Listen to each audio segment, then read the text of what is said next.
नमस्कार दोस्तों, मेरा नाम है सौरभ और आप देख रहे हैं हेलो सरकार। आज हम एक ऐसे विषय पर बात करने जा रहे हैं जो भारत के करोड़ों छात्रों और उनके परिवारों के भविष्य के साथ सीधा जुड़ा हुआ है।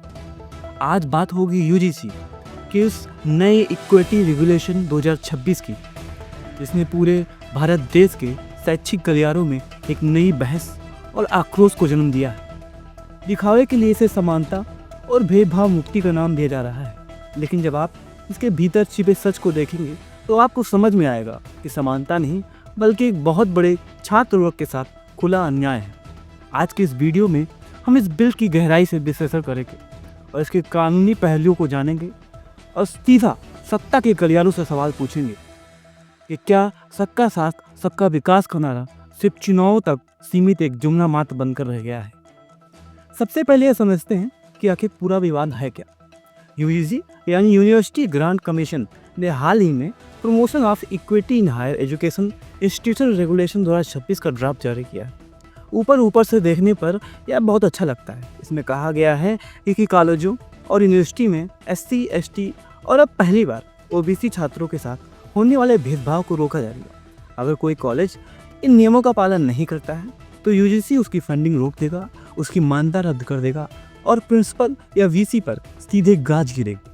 लेकिन दोस्तों, असली खेल यहाँ से शुरू होता है। इस पूरे रेगुलेशन में सामान्य वर्ग यानी जनरल कैटेगरी के छात्रों को कहीं कोई जिक्र नहीं किया गया है। क्या यह हम मान लें कि भारत के शिक्षण संस्थानों में जनरल कैटेगरी के छात्रों के साथ कभी कोई अन्याय ही नहीं हुआ? क्या उनके साथ कोई भेदभाव नहीं हो सकता? यूजीसी की नज़र में भेदभाव की परिभाषा वह है जो सिर्फ आरक्षित वर्गों के साथ हो। यानी अगर कोई सामान्य वर्ग का छात्र किसी अन्याय का शिकार होता है तो इस नए कानून के पास उसके लिए कोई सुरक्षा नहीं है, या सीधे तौर पर एक तरफा सोच और विभाजनकारी मानसिकता का प्रतीक है। फिलहाल सुप्रीम कोर्ट में इस मामले की गंभीरता को देखते हुए इस पर स्टे लगा दिया है और केंद्र सरकार को नोटिस जारी किया है और जवाब भी मांगा है। अब इस मामले की अगली सुनवाई 15 मार्च 2026 को होगी। तब तक के लिए ये कानून ठंडे बस्ते में जा चुका है। अब बात करते हैं भारत के संविधान की। हमारे देश का संविधान आर्टिकल 14 के तहत हर नागरिक को कानून के समक्ष क्षमता यानी कि equality before law and equal protection of law का अधिकार देता है।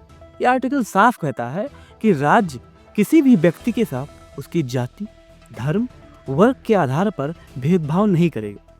लेकिन यूजीसी का यह नया ड्राफ्ट खुलेआम आर्टिकल 14 का उल्लंघन करता नजर आता है।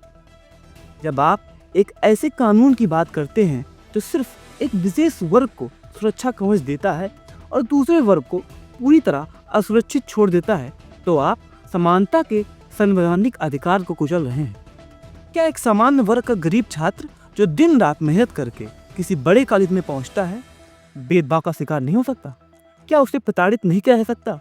लेकिन सरकार और यूजीसी की नज़र में उसका दर्द नहीं है, या कानूनी रूप से एक बहुत बड़ा ब्लंडर है जो न केवल भेदभाव को बढ़ाता है बल्कि मेधावी छात्र के मन में व्यवस्था के प्रति नफरत पैदा करता है।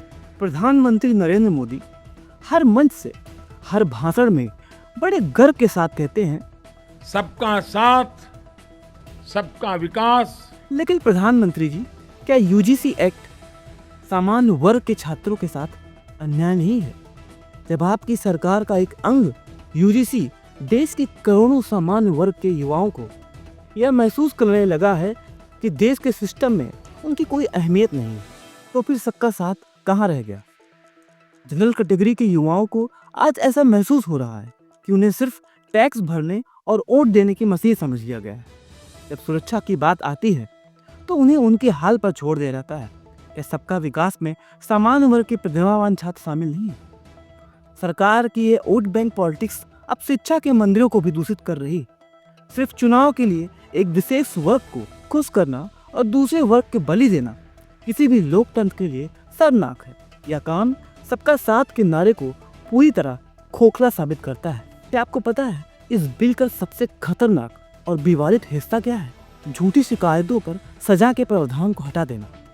पहले के नियमों में यह स्पष्ट था कि कोई छात्र किसी पर भेदभाव का झूठा आरोप लगाता है तो शिकायतकर्ता पर भी कार्रवाई होती है। लेकिन 2026 के इस नए ड्राफ्ट से उस बचाव वाले क्लॉज को हटा दिया गया है। इसका सीधा मतलब है कि अब किसी भी जनरल कैटेगरी के प्रोफेसर या छात्र को निजी रंजिश के चलते फंसाना बेहद ही आसान हो जाएगा। कोई भी व्यक्ति बिना किसी डर के किसी पर भी भेदभाव का ठप्पा लगा देगा, क्योंकि उसे पता है कि अगर आरोप गलत भी साबित हुए तो उसका कुछ नहीं बिगड़ेगा। यह कदम कॉलेजों में पढ़ाई का माहौल नहीं बल्कि डर और अविश्वास का माहौल पैदा करेगा। मैं स्पष्ट करना चाहता हूँ कि मैं किसी भी जाति, अब वो कोई भी जाति हो, जनरल, ओबीसी, एससी, एसटी, मैं किसी भी जाति के खिलाफ नहीं हूँ। किसी भी इंसान के साथ भेदभाव होना गलत है और उसके खिलाफ सख्त कार्रवाई भी होनी चाहिए, लेकिन सुरक्षा यूनिवर्सल होनी चाहिए, सेलेक्टिव नहीं। अगर आप भेदभाव के लिए कानून ला रहे हैं तो वह हर उस व्यक्ति के लिए होना चाहिए जो अन्याय का शिकार हुआ है, चाहे उसकी जाति कुछ भी हो। मोदी सरकार को अपनी इस नीति पर पुनर्विचार की सख्त जरूरत है। सबका साथ का मतलब तब सार्थक होगा जब सामान्य वर्ग के छात्रों को भी वही सुरक्षा और सम्मान मिलेगा जो दूसरों को मिल रहा है। हम मांग करते हैं कि यूजीसी इस भेदभाव ड्राफ्ट को तुरंत वापस ले और इसमें संशोधन करके हर वर्ग के छात्र के लिए सुरक्षा सुनिश्चित करे। आर्टिकल 14 का सम्मान होना चाहिए और मेरिट का गला घोटना बंद होना चाहिए। आपको क्या लगता है, क्या इस यूजीसी एक्ट समान वर्ग के साथ खुली नाइंसाफी कर रहा है? क्या सबका साथ सबका विकास का नारा यहाँ दम तोड़ रहा है? आप अपनी राय कमेंट बॉक्स में जरूर लिखें। इस वीडियो को ज़्यादा से ज़्यादा शेयर करें ताकि यह आवाज़ सोई हुई सरकार और यूजीसी के अधिकारियों के कानों तक पहुँच सके। देखते रहिए, बोलते रहिए और अपने हक के लिए लड़ते रहिए। जय हिंद।